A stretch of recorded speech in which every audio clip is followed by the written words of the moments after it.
আজকের এই অনুষ্ঠানের সম্মানিত সভাপতি doctor Badiul Alam Majumdar, mister Charles read এবং সম্মানিত আয়োজকবৃন্দ এবং উপস্থিত আমার সম্মানিত উপস্থিতি, সবাইকে শুভেচ্ছা এবং আসসালামু আলাইকুম। প্রথমে ধন্যবাদ জানাচ্ছি আজকের এই অনুষ্ঠানে আয়োজন করার জন্য এবং আমাকে কিছু বলতে দেওয়ার সুযোগ দেওয়ার জন্য। অনুষ্ঠানের শুরুতেই আমাদের সম্মানিত সভাপতি মহোদয় বলেছেন যে আমাদের, এবং আমরা নিজেরাও জানি যে আমাদের মাননীয় প্রধান উপদেষ্টা বলেছেন যে বাংলাদেশে আমরা সবাই এক, বিভিন্ন ধর্ম এটা আলাদা বিষয়, কিন্তু আমরা নাগরিক হিসেবে আমরা সবাই এক। এখানে কোনো সংখ্যালঘু সংখ্যাগুরু বিষয়টা নেই, কথাতে আমরা আশান্বিত হই এবং এটাই আমরা মনে করি এটাই হওয়া উচিত। কিন্তু বাস্তবে আমরা সেই জিনিসটা যদি দেখতে পাই তখনই আমরা সবাই এই ব্যাপারে আশ্বস্ত হতে পারি যে বাংলাদেশে আমরা সেটাকে পালন করতে পারছি। অনুষ্ঠানে আমাদের যে আমন্ত্রণ সেখানে বলা হয়েছে যে বাংলাদেশের ঐতিহ্য হলো ধর্মীয় সম্প্রীতি।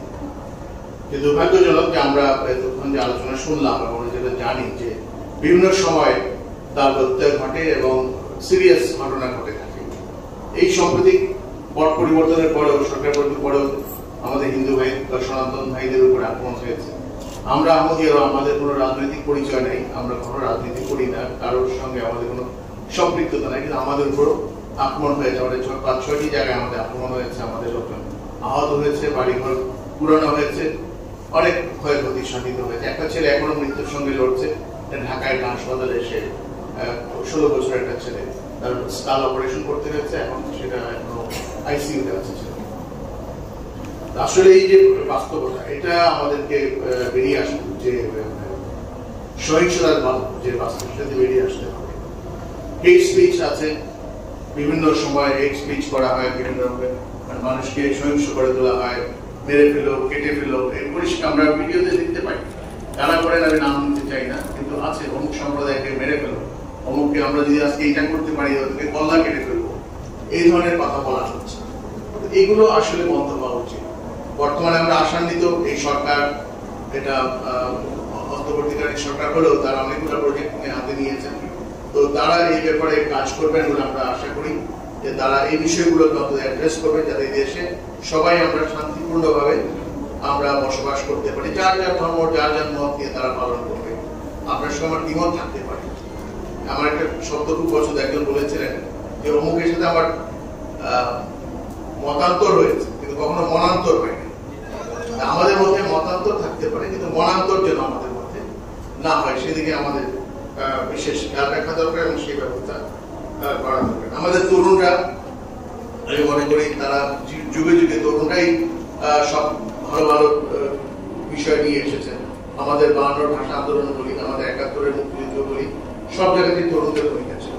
সম্প্রতিও যে দেশের পরিবর্তন এসেছে সেটার পিছনে তরুণদের বড় অবদান রয়েছে। তো আমি মনে করি তরুণরা এই বিষয়ে এগিয়ে আসবেন এবং যে বিষয়টা আছে কয়েকটা জায়গায় শুনলাম যে তারা সেখানে র্যাপিড রেসপন্স টিম করেছে। আমার মনে হয় এটা সারা বাংলাদেশে এই ধরনের কিছু করা উচিত। আমরা দেখেছি, মানে আমাদের সনাতন ভাইরাও বলতে পারবেন যে যখনই আক্রমণগুলো হয়েছে তখন সব দেশে কোনো সরকার ছিল না। একটা সরকার চলে গেছে, একটা সরকার বসবে, মাঝখানে প্রশাসন বলতে কিছু নাই, পুলিশ নাই, কিছু নেই। সেই সময় কার কাছে যাবো? আমরা খুব অসহায় ছিলাম, কার কাছে যাবো? আমাকে বিভিন্ন জায়গায় ফোন করে আমাদের দিকে থেকে যে আমরা কাজ করতে এই অবস্থায় আছি, আমরা নিজেরা অসহায়, কার কাছে যাবো?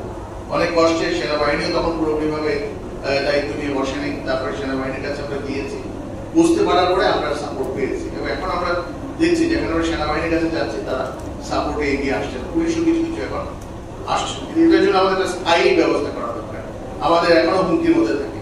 সেদিন ব্রাহ্মণবাড়ি আমাদের একটা ছেলে ফেসবুক মানে ফেক অ্যাকাউন্ট খুলে তার নামে এখানে রাসূল ইসলামের বিরুদ্ধে উল্টাপাল্টা কথা বলে রায় লাগানোর চেষ্টা করেছে, কিন্তু তাৎক্ষণিকভাবে বিষয়টা আমরা ধরার সঙ্গে সঙ্গে আমরা প্রশাসনকে জানিয়েছি, যার ফলে সেখানে কিছু ঘটেনি। কিন্তু গতকালকে চট্টগ্রামের একটা ঘটনা ঘটেছে। এই বিষয়গুলোর প্রতি আমাদের অ্যাড্রেস করা দরকার। কারা এর পিছনে থাকে তাদেরকে বের করে তাদেরকে শাস্তি দেওয়া যায়, তাহলে ভবিষ্যতে এই ধরনের কাজও বন্ধ হবে বলে মনে করি।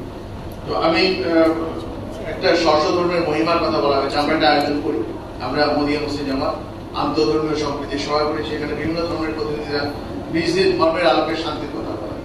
প্রত্যেক প্রত্যেক ধরনের শান্তির কথা বলে, এই শান্তির বিষয়ে আমরা আলোচনা করি, এইটাকে আরো বাড়ানো দরকার, পারস্পরিক সম্প্রীতি বাড়ানো দরকার। অনেকেই আছেন যাদের সঙ্গে আমরা একসঙ্গে আমরা কাজ করেছি, তো আমরা আশা করবো এটাকে আমাদের বাড়ানো দরকার।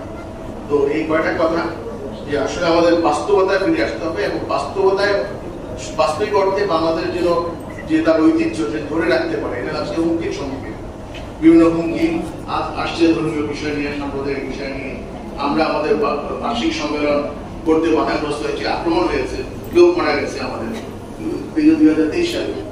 তো এটা কোন সরকার বিষয় না, সেটা হচ্ছে যারা এই ঘটনাগুলো করেন তারা সবসময় তারা একটু শক্তি দেখান এবং প্রশাসন যদি সঠিকভাবে ব্যবস্থা নেয় সেখানে এটাকে দমন করা যায়। তো সেই সঙ্গে সামাজিক প্রতিরোধটা বড় দরকার। সমাজ শুধু পুলিশ দিয়ে, আর্মি দিয়ে এটাকে সম্ভব নয়। আমাদের মনের পরিবর্তন আনতে হবে এবং মন মানসিকতার পরিবর্তন আনতে হবে এবং সামাজিক যে প্রতিরোধ সেটা আমাদের মধ্যে আনতে হবে এবং নিজেদের মধ্যে আরো বেশি সম্প্রীতির আলোচনা হওয়া দরকার বলে মনে করি। আবারও সবাইকে ধন্যবাদ জানাচ্ছি। অনেক ধন্যবাদ। অনেক গুরুত্বপূর্ণ কথা বলেছেন।